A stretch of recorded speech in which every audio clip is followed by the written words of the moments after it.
Ano ako? Kuan sis, kuan po kuha. Doktor, Ikaw? ako kuan sis. Tinicheck ko yung aking mga gamit nung caregiver pa ako. Ayan.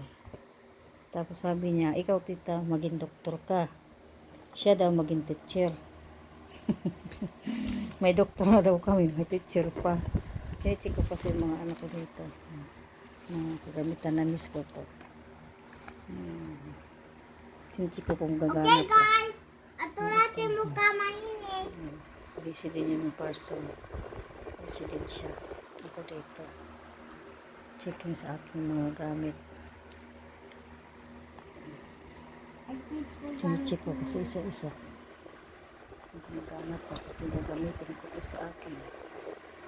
Pagbabalik.